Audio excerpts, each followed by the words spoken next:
Just the tractor operator himself.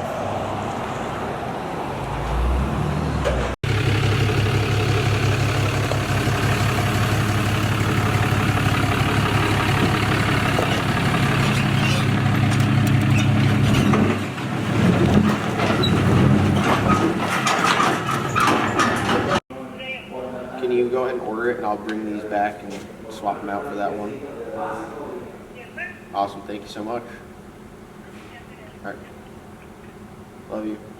Oh, I know you guys were watching me talk to my girl at Advance. Welcome back to another video. We were talking about Slick Rick, but before we do that, I just wanted to show you some progress. My man Tyler's been putting in work. We got new transmission, new to me. Transmission has been welded up. If you guys aren't part of the Facebook group, I see you don't know shit about welding, you need to get in there. I'm the ultimate troll. I have people commenting on a post from over a week ago. I own that group essentially. 1 million people in there, I own all of them. All these old boomers can't stand me, and I'm in there ruining their day every day. So, fresh to us 7.3, my guy Vic, he got us a new turbo. That's actually the culprit of what might have blown up the other one. Really? No. I redact that statement. The other one was blown up when we got it from Nate.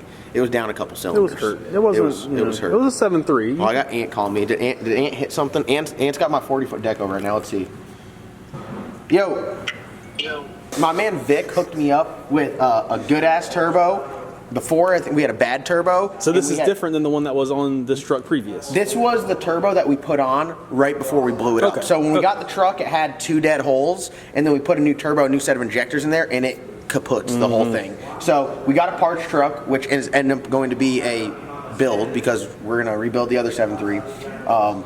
Come and swap. No. We're gonna do We're rebuild the other 7.3, put the other manual transmission in there, and then we're just gonna have a F550 on 24s, just like a tow rig. Like we need to drive to Devin instead of taking the 450. Boom, we take the 550. 12 valve Cummins. No, can't do it.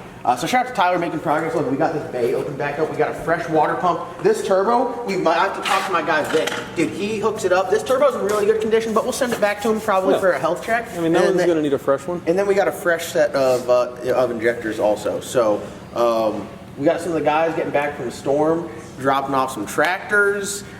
Busy time right now. We just had like 40 guys working up on a snowstorm. If you guys are interested in doing storm work, we got a rodeo coming down here March 2nd, 9 a.m. And Richard, come on, we'll talk to you real quick. My camera time? One of my OG storm guys. Talk to the people about the storms. What's it like? They're great. So you're on top of a mountain at like 3 o'clock in the morning. Okay, that happens every once in a while. How's the pay? Great pay. Great pay. How's the atmosphere? The group of guys we work with? It's great. That was cool. Take a look. He started working for us. Look at the truck. Good. Look at the truck. You see that? Zoom in on the wheels. That's how you know he's working. I will say this. If you got some stocks, no problem working for us. But by the end of you working for us, My truck genuinely does better off-road with those wheels. Yeah. By the end of working with us, you're gonna have some things on that. So if you guys are interested in doing storm work, john.recovery@gmail.com. I'll disperse you to the right people, or show up here March 2nd. The first link in the description below is for the training day rodeo. So all right, we're talking about Slick Rick. Come on over here. It's a controversial topic because a lot of people were like, "Hey, what's up with Slick Rick? Why haven't you been running Slick Rick? Where's it been?" And it's been here. It went down. We did a video talking about some of the new four-link stuff we got put on the car. We put different brackets on it, essentially. And then I mentioned that we had to get a different drive shaft because our drive shaft didn't fit, and then everyone's like speculating. It's like what the meme with the lady with the math everywhere, you know what I'm talking about? So I guess I'll tell you the truth. We took the lockup out of it. We took the lockup out of it because I was scared. So when you take the lockup out of the car, the transmission, the bell housing changes, the converter changes. So it moves the transmission forward because the lockup converter is the normal torque converter plus a clutch pack, so it's bigger. So you have to run a bigger bell housing, pushes the transmission back, you have to run different drive shafts. So when we built the car, we had it with the lockup in it. Now we took the lockup out of it. And everyone's like, "Oh, John, why'd you take the lockup out of it?" I'm scared. I'm scared of the lockup. I've never run a lockup. I'm scared of it, so we took it out. And what that meant was our drive shaft was too short. So let me show you some $2,000 units right here. Jesus. And if you ever heard someone say, "Man, 1 inch is life-changing," yeah, they're not kidding. Well, we have 2 drive shafts here, 1 inch in difference. And I know you're like, "Oh, why is it 1 inch shorter?" Well, the lockup pushes the bell housing back about an inch. So when we went to put the old drive shaft back in there, the yoke was sticking out too much, and that kind of wasn't ideal because, you know, you go down track and you bust the tail housing of the transmission with that kind of horsepower. I don't want to be wearing it in my lap, so I had to order up a new drive shaft from PST. PST is the only company I would recommend for drive shafts. You know, I take that back. QA1 makes an absolutely amazing carbon drive shaft. PST makes a great carbon drive shaft as well. If you're going 1480 joints, which is what this is, for those of you guys that don't know, like a 1350 is like the standard U-joint size for any like race car stuff. You do some Ford stuff with the 8.8. They have an adapter that goes from like that factory style flange to a 1350 joint. All of the slip yokes for the power glide stuff, you call up strained. It's a slip yoke for a power glide roller bearing or brass bearing with a 1350 joint. So 1350 is like the gold standard, and you can go very, very fast and make a lot of power with the 1350 joints. When you put the lockup stuff in there, they tell you to do the 1480 joints. Well, the rear end already has the 1480 yoke on it, which is very expensive. So instead of me going, hey, let's sell this yoke and put a 1350 in there and have to take the whole rear end and the pumpkin apart and do all that stuff, we're just gonna get the drive shaft made 1480 so it matches this one. If we have to, you might be able to run this for like a pass or two, but it's not worth doing it all the time. So we're gonna keep this as like a might risk it for the biscuit spare, but definitely not first choice. We got this drive shaft, which was an inch longer, and it really shouldn't have taken this long. We should have been testing, but I decided to overnight this slip yoke to PST down in Florida, and when I go to overnight it to them, it gets lost in the mail. So for 3 weeks they held my shit hostage and they couldn't build my drive shaft because they didn't have my slip yoke. So it is it's here now, which I'm excited. We're going to put it in the car, and it should we try it live right now just to see if it fits? I'm kind of scared, I'm not going to lie, because like I measured, and it's not like they're adjustable. Like they couldn't add an inch to this. I think they can shorten it, but does that look like an inch to you? It doesn't look like an inch to me, but I measured it. Yeah, that's an inch. You think so? Yeah. You think so? Yeah. Like genuinely? Yeah, hold on. Don't ever bend your knee like that when I'm in the, just not ever again. All right, well, U-joints and all. All right, so I think we're going right through here, my boy. Don't you go up top? Over the top, yeah. Don't you dare put a scratch in my carbon shaft. Ooh, CJ, the fate of this shaft lies in your The fate hands. of the shaft isn't, I mean, good thing about CJ is he's got a lot of experience holding shaft. Hey, just bend that shock travel sensor. I'm trying not to, but you gotta grab it. I'm grabbing it. You're the shaft holding expert.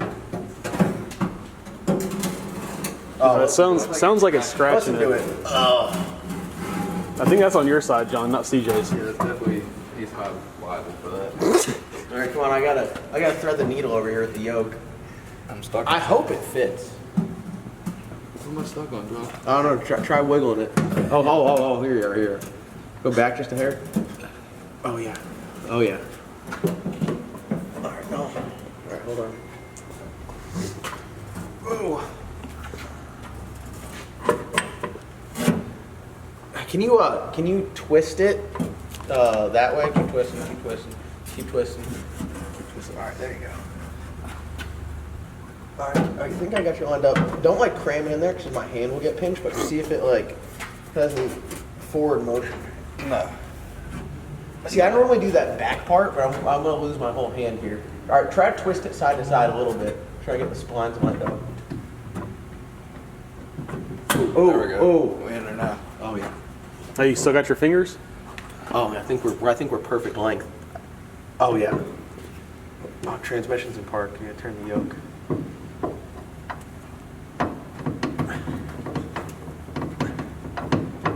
Oh yeah, that's it. Oh, that's it. I think she fits. Cause she's not bottomed out there. Here, Dave, come look at this. There we go. We're in now. So this is how like precise the measurement is. So that the whole yoke isn't splined. The end of it is not splined, obviously. Is that all the way in? So that's bottomed out. So you run into some issues. The drive shaft measurement's very important, especially on radial cars where the rear end's dropping. When the rear end drops, it pushes the rear end forward because I mean it's pivoting around this essentially, right? So you have like and there's like the Mustang stuff, the triangulated 4-link, the shorter upper bar, they all do it a little bit differently. But the way that like PST, which I like, builds the drive shaft is you take a measurement at ride height, which would be your long, and then you take a measurement at full droop, which would be your short, and they build the shaft in the middle. But what I've seen is like people make changes, they shorten the bars, and then when the car separates, the drive shaft bottoms out in the transmission. Not a good day. So it's very good to see that this is, I feel like once it's in there, it's in there. Like, I know that you're not supposed to, and people are gonna freak out, but you have to put the straps on it first, or else it won't go on. Just like that. At first you don't succeed.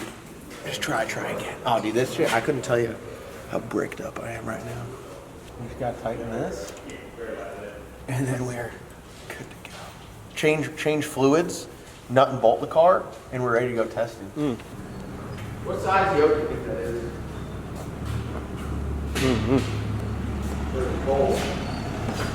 More boys pulling back in. Storm Boy? More Storm boys. Storming with that Branson.